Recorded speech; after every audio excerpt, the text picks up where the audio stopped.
find another way of focusing, and Champions League is a big outlet for that, I think. But yeah, in terms of the top four, it's just that is all they've got to aim for now, and hopefully a good result on Tuesday can kick Liverpool on into the weekend when Everton await, and that's a biggie.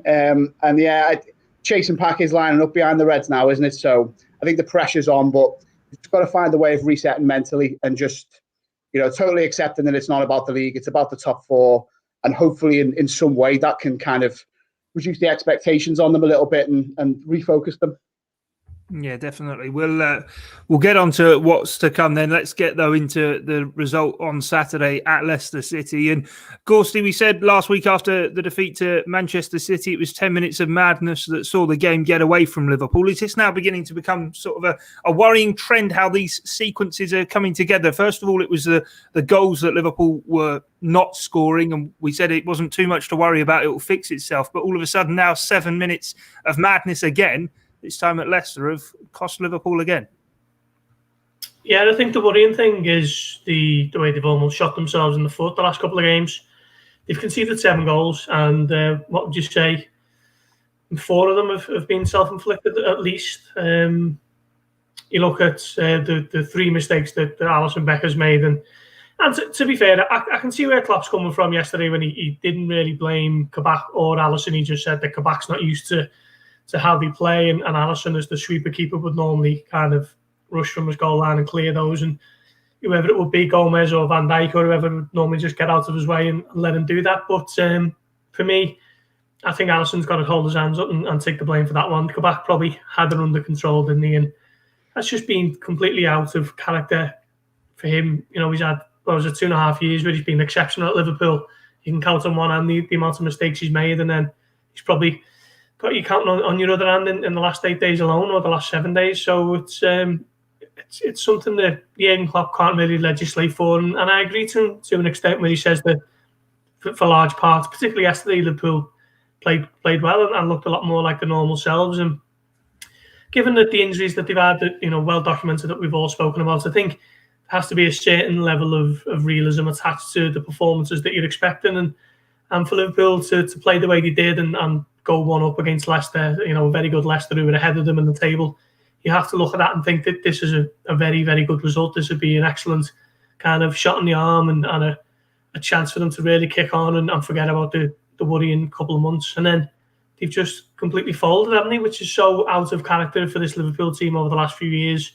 I think Dodie wrote it in his match verdict yesterday, and I think we had a similar phrase, actually. Mentality monsters have become the mentality mice, and just something that you don't associate with Liverpool at all. And I think that's the worrying thing, because for so long we've been rock solid and kind of responding to every setback that's thrown in the way. And we saw it last season, and they weren't blowing teams away every week last season. He was just finding a way to win and finding a way to respond to any kind of setback. And at the moment, as soon as one is thrown in their path, they completely wilt and run away from it. And I think that is the worrying thing at the moment. Yeah, definitely. I think 16 different centre-back partners in front of him for Alisson Becker is an issue. He did make that brilliant double save straight after the second goal, but of course the damage was done. But Sean, I suppose it is something that seeps across the rest of the team and the way in which they play. But after sort of 67, 70 minutes of that game, didn't see anything other than a Liverpool win. It was, first of all, are they going to get the goal or will it finish goalless? And then after going ahead, it seemed as though the script was written, the slump was finally going to be over. Yeah, absolutely. I think it followed, like you guys have said, a similar path to the City game, but I'd say arguably more impressive, and then arguably even worse in the way that it all did unfold. But yeah, thinking back to the first half, for the opening 35, I thought Liverpool were very good, pressing well, creating chances or openings at least in a way perhaps that they haven't done for a little while. But they bossed Leicester, and it was impressive. And I think you had that 10-minute spell where Vardy started to get on top, forced a couple of errors from the makeshift centre-backs, and that was a little bit of a cause for concern. But then even at half-time, one thing, apart from maybe the recent away victories at West Ham and Spurs, I think second halves and laboured performances in those has been one thing that's afflicted Liverpool quite significantly this season. But they reset at half-time and came out and looked solid. And then, that Salah goal, I think the form he's been in all season really, but especially over the last few weeks, it's been one huge bright spark. It was absolutely phenomenal. A great open play goal, superb finish from him. And you did genuinely think this can be a bit of a turning point, not necessarily a boost that will get them back in any kind of title race, but certainly something that can realign the season, give them an ideal start to a huge season-defining week. But yeah, it wasn't to be. I think not being able to get that 2-0 lead of late, apart from those two wins, the Spurs and West Ham, where it gives you that little foothold, and then if something a bit wild does happen or an error is made, or like in the Spurs game, Holberg whacks one in from 30 yards, you've got that margin for error, but that's absolutely not happening. And I think, like Gorsty said, you don't necessarily trust them at the minute to get a lead and then hold on to it.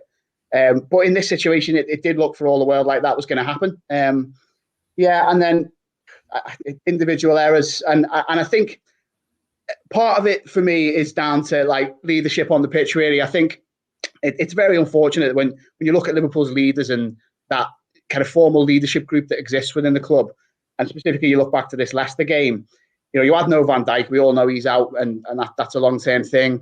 It's very unfortunate, I think, that Milner went off so early.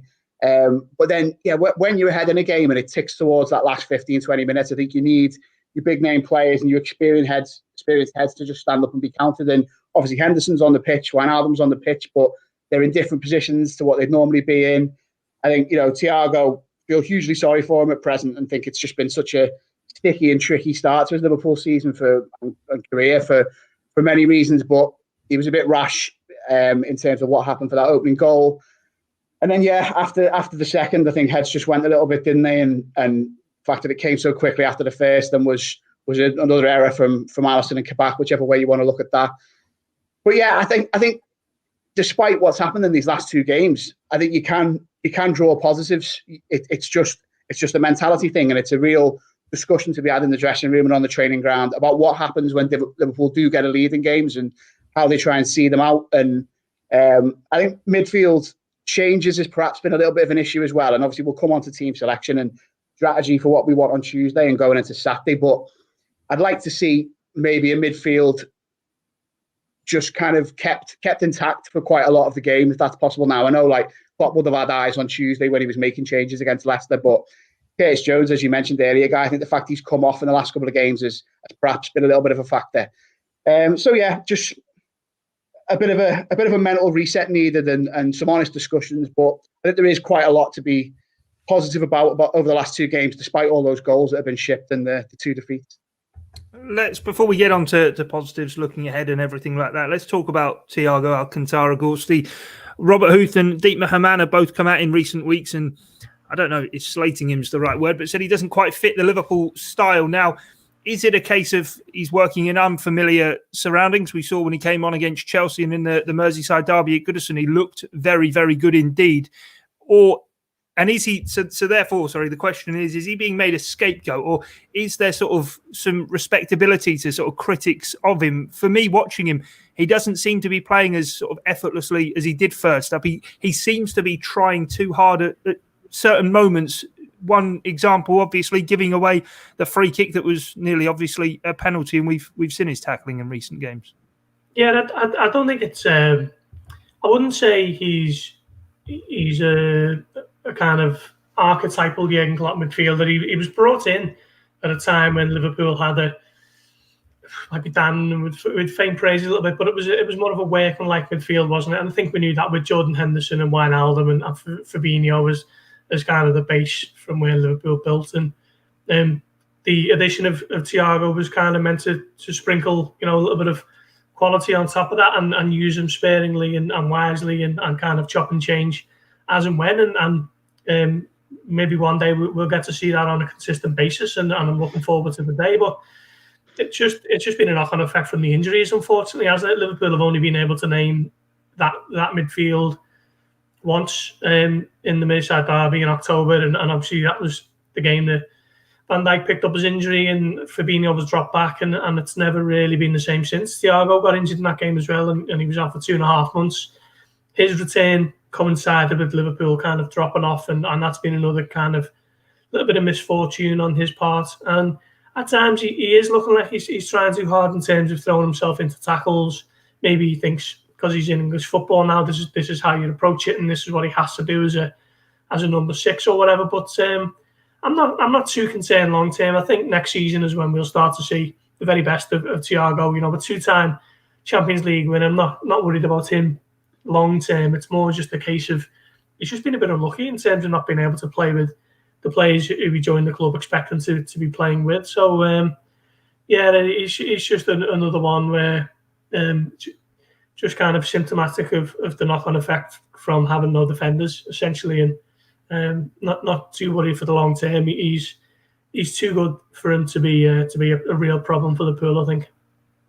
Jurgen Klopp quite clearly, Sean, wanted to keep him out of the firing line, I suppose, at Leicester, and did start Milner. But I suppose with the experience he has, with all the league title he's won around Europe and the Champions League winner medals he's got as well. You were speaking before about sort of experience. Should he be able to sort of handle the responsibility that comes with it, albeit there is this injury crisis? This is someone who all summer people were talking of elite, world-class, a difference maker for Bayern Munich in the Champions League final. We don't really seem to have seen that. No, but I totally agree with Gorsty. I think there's just vast mitigation really for Thiago. I think that the tackling is an issue. I think that's a bit of a separate issue. Whilst obviously there's the idea of having to adapt to English football, the pace that you play at, and I think the point you guys make of, you know, in his head, maybe is he thinking, what is a Liverpool midfielder, and do I have to kind of assume that role a little bit, put myself about and be a bit more of a worker, be quite industrious? I think there's that, but you know, there's been 2 or 3 times where he's got a yellow in certainly the first 20, 25 minutes of games, on a couple of occasions, like right at the start of games. And I think it's those situations where sometimes, especially that early in the game, I almost just want him to not commit to the challenge. And if it means letting someone run by him because they've, you know, slightly outdone him for pace or whatever, just let it happen, because it's put himself and it's put the team under a little bit of pressure. And, you know, I think certainly even an element of that is adapting to the league and adapting to his surrounding. It's not just a new league, is it? It goes wider than that for him. It's everything. It's moving to a new country in a new pandemic, and it's a very difficult situation for any new signing really. But yeah, I think when you look back to yesterday, the error for the goal, I would still kind of put that on him. I do think though, the more I've watched that, I think there's perhaps a wider communication issue going on there, because I think, again, like you guys have said, with a fully formed midfield, I think we'd be talking about a completely different player. With a player who had a proper start to his career and hadn't been struck down by COVID and had injuries and had been able to bed in before the going got tough, I think we'd be talking about a different thing. But even looking back to that goal and what happened with him leaving the leg in and the free kick being awarded, I think maybe if the team is different and the usual centre-backs are in, are they balling at Thiago and Trent and kind of saying, one of you go to Barnes, meet him further away from the box?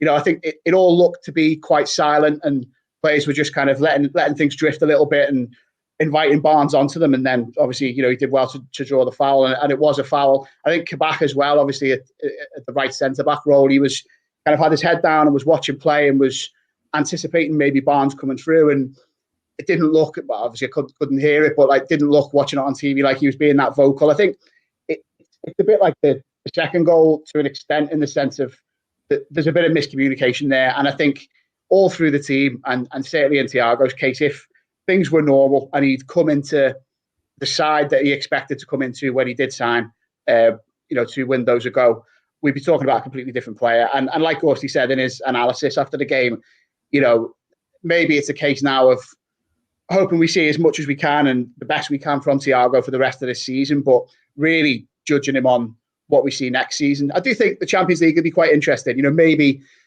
the pace of the game a little bit there potentially, and the fact that there's 2 legs, and hopefully it will feel like a bit of a different arena and it might suit him a little bit more. But yeah, he's, you know, I don't think we can put too much on him individually.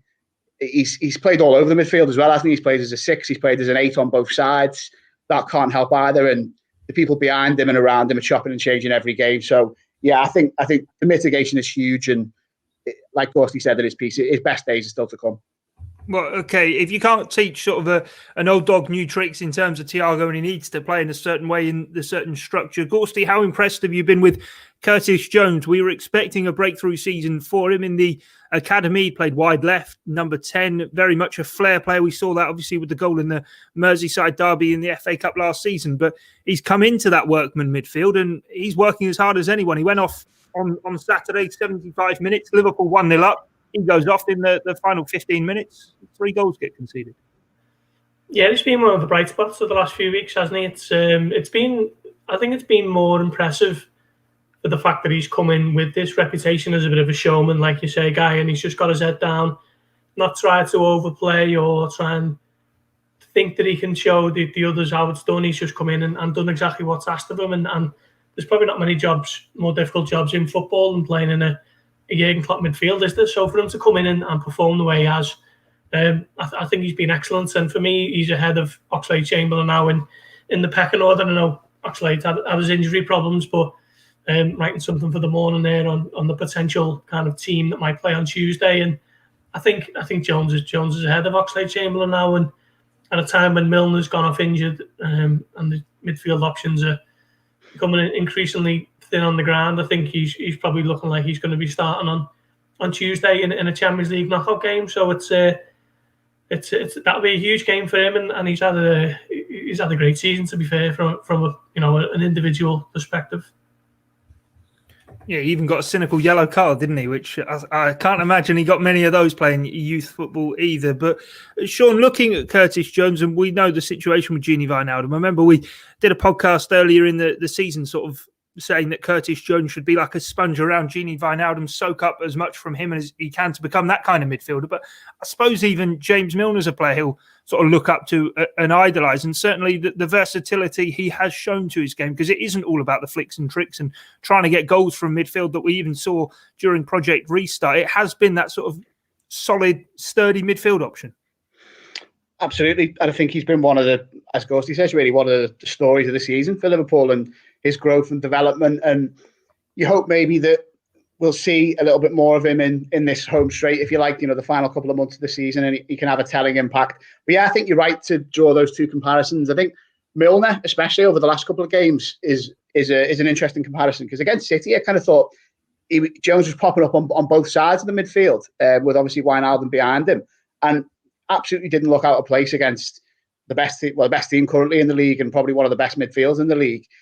Which is hugely to his credit. But yeah, I think it's the rapid pace of development, isn't it, that is the most impressive thing, and tactical discipline and awareness that you can see growing week after week and game on game, especially when, I think we've made this point before, but I think it's one that merits stressing. He's come from an environment largely, even last season when he was often playing for the youth teams, where he's a big fish in a smaller pond. He's perhaps more of a give me the ball and I'll go and do something, and obviously playing in a similar structure to an extent, but, not in as rigid and disciplined a way as he is having to do so now in Liverpool's first team midfield. And yeah, I just think that the way he's carried himself this season in that respect has been very impressive. So I think we will definitely see him on Tuesday, like Ghosty said, and I will come on to our team selection, but I think he merits that. His status has grown to that extent now, where he's one of the very first names on the team sheet at times. And I think if you look at it,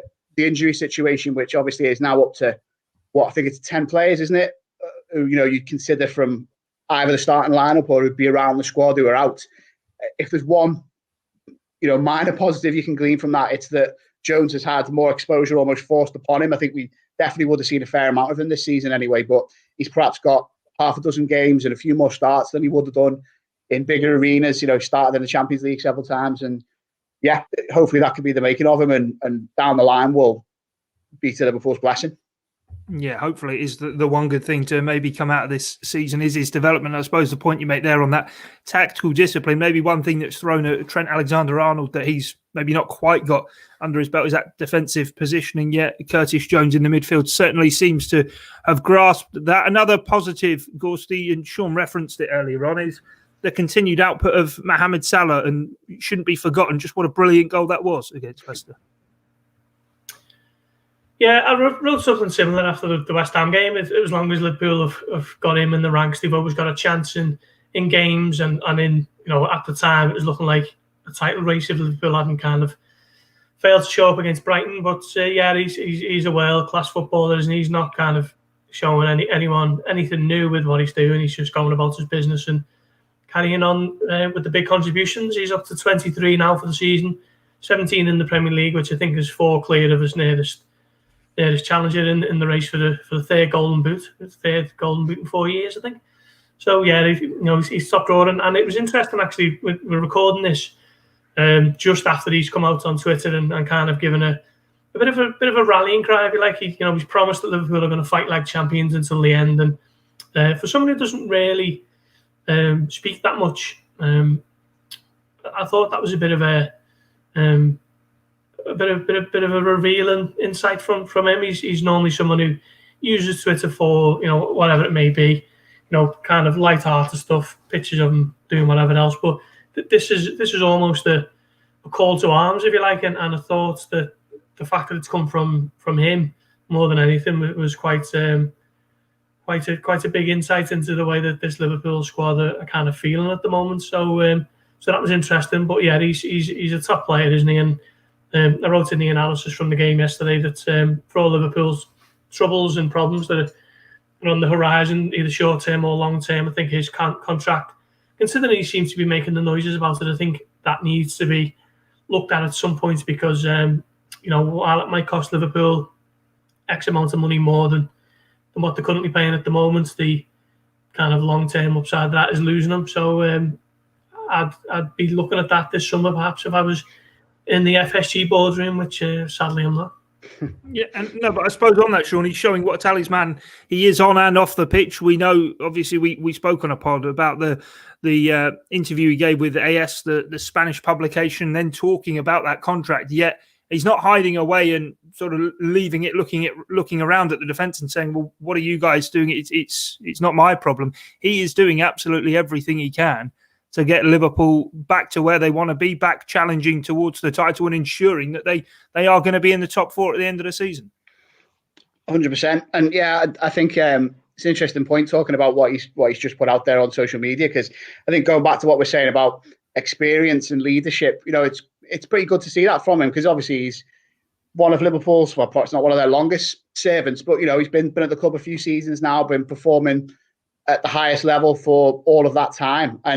And yeah, why not? Why not have him take the lead and come out and say something like that and issue a bit of a rallying cry? But on the pitch, yeah, I think he's been absolutely phenomenal this season. I think when you look at the whole strange environment of playing behind closed doors and playing in this world we're currently in, I think some players, I'm not saying it suits them more, but like the whole idea of like performance anxiety has just gone. And I don't think Salah's ever want to hugely suffer from that. And I think, we've seen it countless times at Anfield and elsewhere, how he's thrived in big arenas, and Liverpool fans have given him a lift, pretty much in the biggest games you can play in football and internationally as well for Egypt.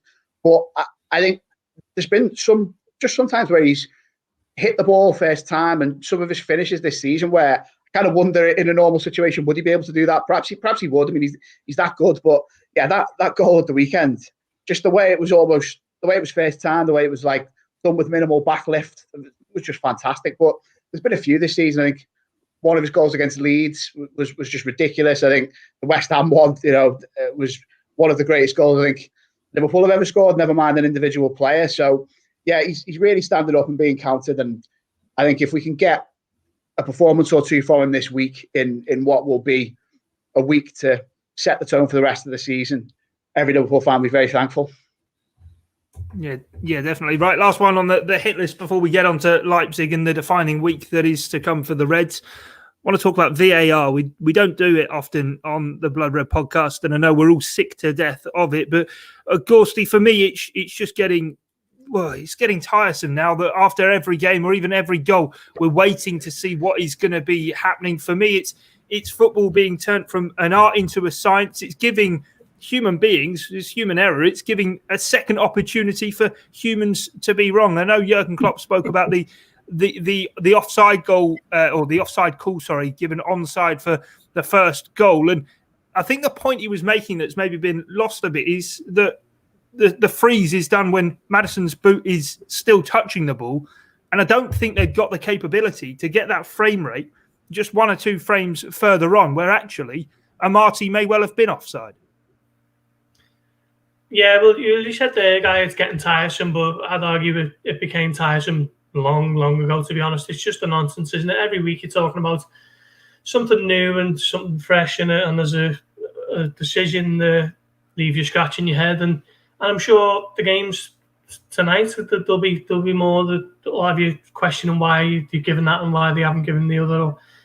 It's just a nonsense. It's at the point now where supporters are watching it and they're scared to celebrate because they're assuming it's going to get chalked out, which for me is the fundamental reason that you're watching the game, and you know, the whole reason you have a team is to cheer them on and celebrating.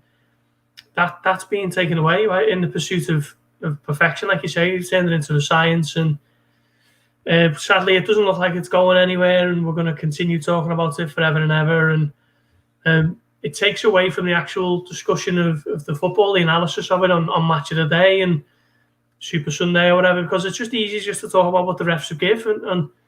And BT Sport did it recently where can't remember exactly what incident it was, but it had no impact on the result of the game. I think the team had won 2-0 and they were looking at a penalty that they didn't get given, and they brought in Peter Walton and they were talking about it for about 5 minutes when it's irrelevant. The team that won, won anyway. So let's spend more time talking about why they've won. You know, the tactical decisions, the subs, the players who've played well. But instead, more often than not, we're left talking about what the referees have done, and I don't know what's offside anymore. I don't even bother to look and dissect and question it. I just see it and think, okay, you've given that as offside, great. You'll give the one next week as offside, and we'll crack on, because you can't second guess it, and you'll drive yourself mad if you try to. That was exactly how I reacted to the first goal yesterday. I saw the replay, saw the frame, and went, "Oh, he's offside." And then they gave it onside, and I thought, right, well, they've given it onside. Might as well crack on it and get on with it. The old adage, Sean, goes, these things even themselves out through the course of the season. Rewind back to November, last minute, Danny Welbeck gets kicked on the bottom of the foot by Andy Robertson. No one really appeals. VAR look at it. Penalty given to Brighton. Liverpool lose 2 points. Yesterday in the first half, an incident that's not really been spoken about. Mohamed Salah was in the box, flicked the ball past Ricardo Pereira and had his foot trodden on. He went down and yelped because he was in pain. No one really appealed. VAR looked at it 2 seconds later, decided it wasn't a foul, yet his foot was trodden on in the box. He would have got to the ball, but for some reason that one's not a foul, yet Welbeck getting kicked on the bottom of the foot is. That's absolute textbook case in point of what the issues are. You've both absolutely hit the nail on the head. Yeah, it's as you said at the outset, Guy, it's another opportunity for potentially things to be wrong. I think it's another opportunity in terms of the way it's working out for subjectivity to be introduced into proceedings, and it doesn't help. And that is a prime example of inconsistency. I mean, personally, I remember when that first one happened, we were speaking about it, we were writing about it, the Brighton one, the Welbeck and Robertson incident. And, I was fairly sanguine about it because I thought, well, this is the VAR world now, isn't it? If you slow something down and zoom in on it and watch it 10 times for 5 minutes, then perhaps that does start to look like a penalty. But then if that's the case, then the one on Salah from Pereira probably is as well. It's very similar. It's fairly innocuous. I think in real time, like the one against Brighton, it wasn't even, I think it was at Atwell that day, I can't remember, but it was just, play just went on, didn't it? It wasn't even seen as an incident to take another look at, and then suddenly VAR is doing so. So yeah, I think it just consistency just has to be there. And I do think Liverpool have had a lot of fine margin decisions this season. And, there is the issue of, obviously, if VAR is overturning things, then it sometimes is the case that means the initial decision on your pitch went in your favour. I understand that. But, yeah, I think it comes back to the point that you guys have raised there about frame rate and technology and whether we really already are at the stage where it can be conclusive. And, I often don't think it can. I remember after the derby, the first derby of the season, we did a piece about the incidents in that and VAR and, how decisions have been made and arrived at. And the frame rate came up there because I think it was quite similar for the offsides that was ruled for Mane being offside for Henderson's disallowed goal right at the end. And it was a similar thing about how the ball left Thiago's foot and frame rate there. And, it's difficult to be absolutely conclusive. And I think with the offside at the weekend, there's this whole other issue of the rules being slightly tweaked and where you start drawing the line on, I think, was it Amati's sleeve? Yeah, sleeve, you know, the outside edge or the inside edge. It's football, exactly. Not cricket, isn't it? well, this is it. And these things, because we are now having discussions about infinitesimal levels, they do matter. So, I think the whole idea of things evening themselves out, there's things Liverpool have benefited from. Son's offside against Spurs. You don't have to look back that far for an incident that I think shaped the game. I think if that goes in, Liverpool struggle to get back from that game, and I don't think they'd come away with 3 points, certainly. But yeah, I think the whole debate about whether it is worth it for the delay, the whole issue, not currently a live issue at the moment, but about denying fans the chance to celebrate, I think that's obviously going to be back on the agenda next season or whenever fans eventually do return. So yeah, I think I was one who kind of welcomed it at the start and hoped that it might be an answer to the whole endless debates about referees that used to cloud post-match proceedings sometimes back in the day, but it's just changed the emphasis and tone of that, hasn't it, and hasn't resolved it in any meaningful way. No, for me, as I said at the start, it's giving humans an opportunity to be wrong a second time around and uphold those calls. But let's move on then. Let's get away from the tiresome of VAR and let's talk about the week that is ahead for the Reds. Of course, the Champions League out in Hungary against RB Leipzig first up, and then a Merseyside derby that in many ways there's more than just the run that the Reds have over the Blues at Anfield on the line. Yeah, sums up the madness of football and the wider world at the moment, that England against Germany and it's getting played in Hungary. And then obviously Everton to come. So yeah, another massive week. I think the Champions League now is a little bit of a kind of distraction almost from how despondent and dispiriting it's been on the Premier League front. So I think Liverpool can kind of use that as a little bit of something else to focus their efforts on.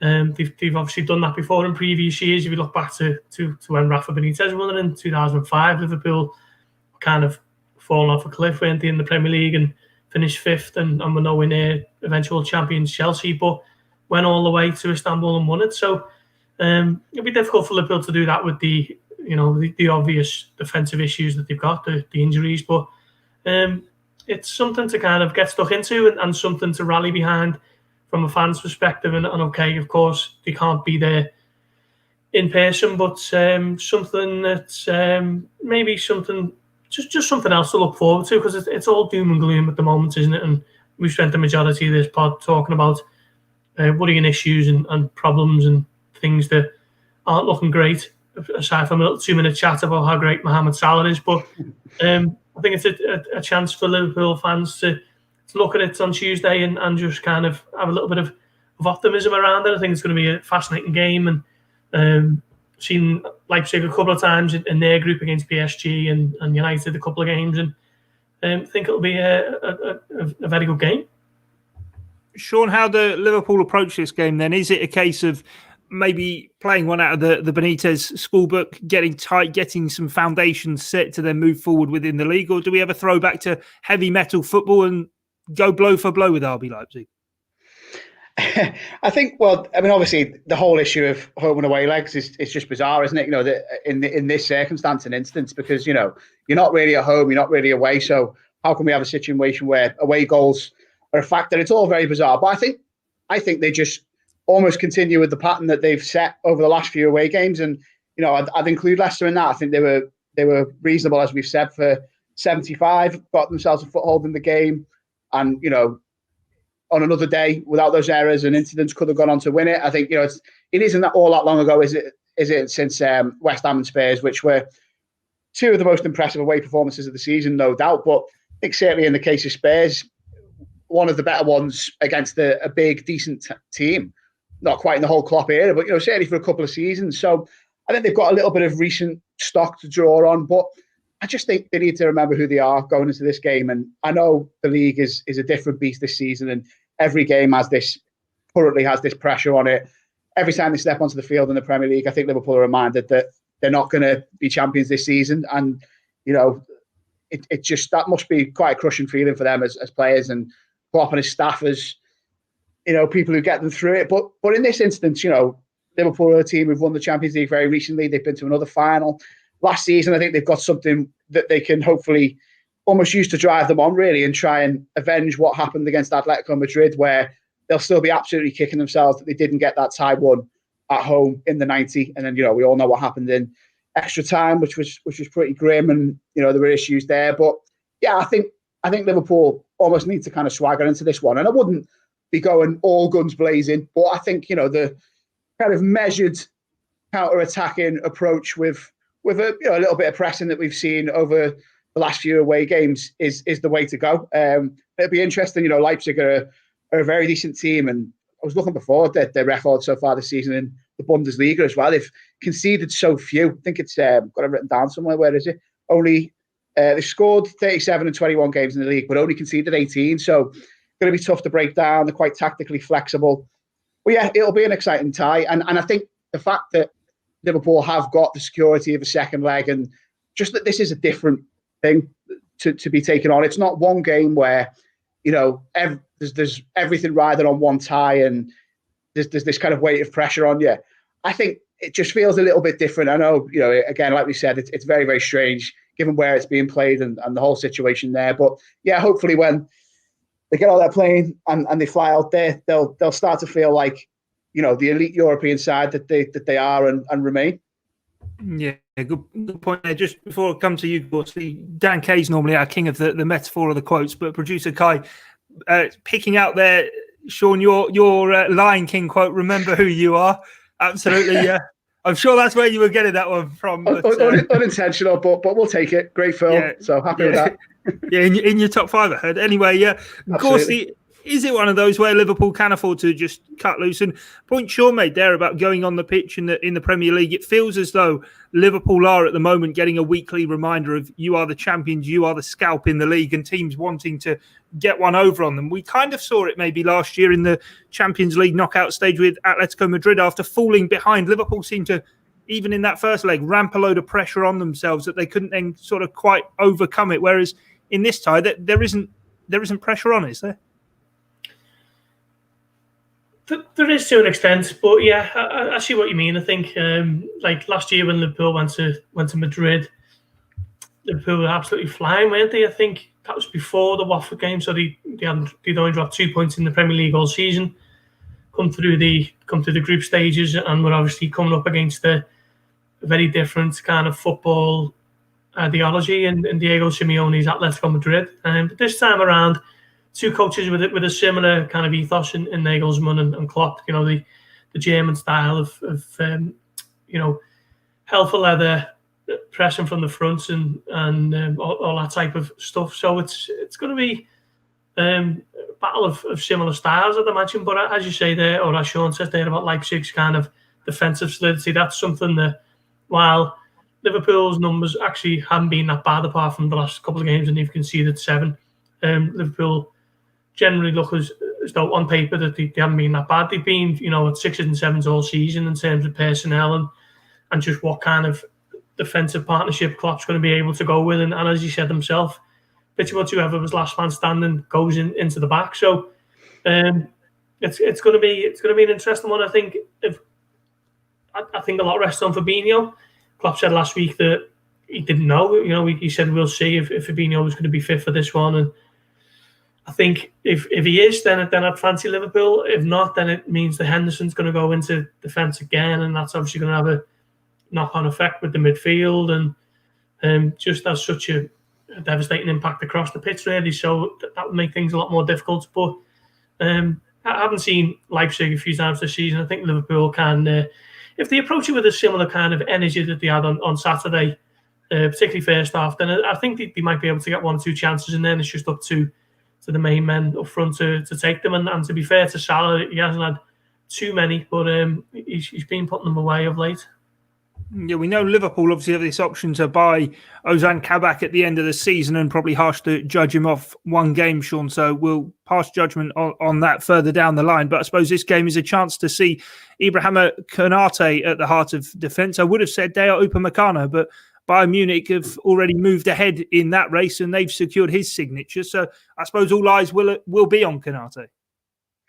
Yeah, absolutely. Yeah, two top players, and I think prior to the deadline day deals for Davis and Kabak, all the noise was coming out of the club where the recruitment was looking ahead to the summer. So I'm sure they'll still be looking at a potential centre-back target for the summer, because Kabak is on this, as we discussed, this almost try before you buy deal, isn't he? So potentially that's a good deal for them in the summer that could solve a problem that does remain a problem, obviously. But yeah, it remains to be seen how much football he'll play, how much he'll settle and impress. And Davis, again, unfortunate that he picked up a knock going into the game at the weekend, but we'll see what happens there. But yeah, a potential audition possibly, for a summer move if Liverpool are still in a position to take it. So yeah, it'll be interesting to keep an eye on them. Yeah, certainly will be indeed. Let's move then on to our team selection and see how Liverpool should be looking to line up in Hungary as they look to try and take a first leg lead in the Champions League round of last 16. Full faith in Alisson, or does Caoimhín Kelleher come in, Gorsty? No. He hasn't put a foot wrong, to be fair, Kelleher, but still managed to. Alisson's got plenty of goodwill on the bank still. But he needs to cut out the glare and unavoidable errors. Yeah, certainly does. What about the defence, Sean? Are you with Gorsty in terms of if Fabinho's fit, that could be a crucial part of this game? Yeah, I think it's difficult, isn't it, to throw him straight back into a game of this magnitude. I'd almost be tempted, as much as I think midfield repair is pretty much the most urgent thing that Liverpool need to do at this stage of the season.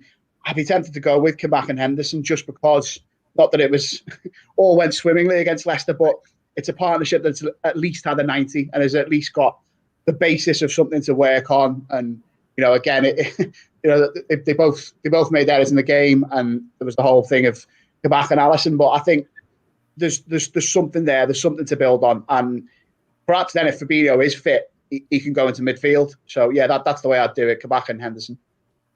Do you feel then it's more sort of a need to get Fabinho back into the midfield as opposed to Henderson longer term, or just in terms of that fitness issue?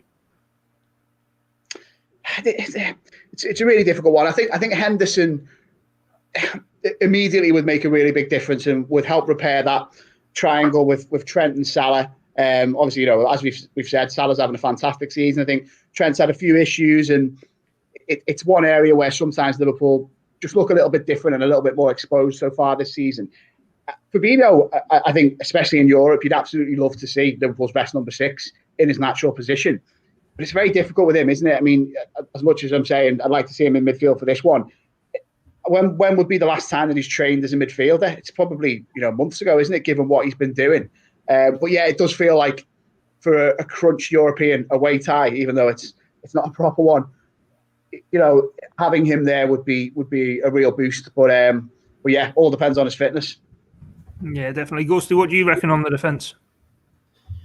Yeah, I agree with Sean to an extent. I think off the top of my head, last time Fabinho played as a midfielder was the derby at Goodison Park on the 17th of October. So what's that, coming up to 4 months? So yeah, it's a difficult one. I think as long as Fabinho's fit now, I think he has to be considered a centre back. Liverpool don't have too many other options, do they? Which is a shame, because I think as a 6, he's one of the obviously one of the best around, and I think the sooner Liverpool can get Virgil van Dijk fit, the better.